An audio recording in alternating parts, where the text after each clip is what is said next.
গত 5ই আগস্ট আওয়ামী লীগ সরকারের পতন ও ছাত্র জনতার গণ অভ্যুত্থানের পর সারা দেশের ন্যায় শেরপুরেও ব্যাপক লুটপাট, অগ্নিসংযোগ ও ভাঙচুরের ঘটনা ঘটায় একদল দুর্বৃত্ত।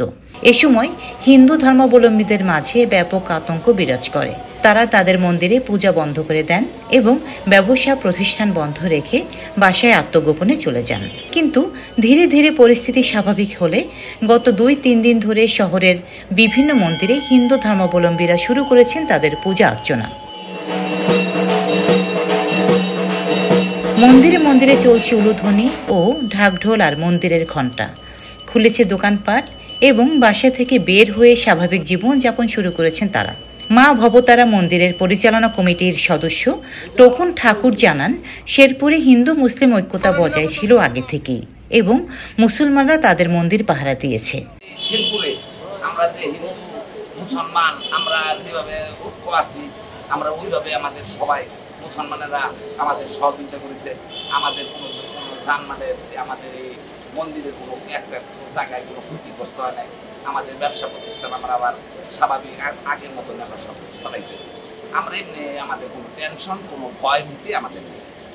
হিন্দু, বৌদ্ধ, খ্রিস্টান ঐক্য যুব পরিষদের সভাপতি এবং জেলা পুরোহিত কল্যাণ পরিষদের আহ্বায়ক জানান, প্রথম দিকে তারা আতঙ্কে থাকলেও পরবর্তীতে তাদের ভয় কেটে গেছে।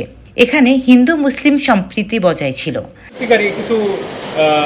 কিছু দোকানপাটে ঝামেলা করছে, কিন্তু মূলত ওভারঅল আমরা ঠিকঠাকই ছিলাম। আমাদের শেরপুরে কোথাও কোনো মন্দিরের বা মঠের কোনো ব্যাঘাত ঘটে নাই বা হামলা হয় নাই। এই বিরাজমান বর্তমান পরিস্থিতিতে শেরপুর জেলায় আমরা তুলনামূলক অনেক ভালো আছি। আমাদের মঠ মন্দিরের কোনো সমস্যা হয়নি। আমরা নির্বিঘ্নে পূজার্চনার কাজ করছি এবং আমাদের মধ্যে হিন্দু মুসলিম তাদের একটা সম্প্রীতি আছে।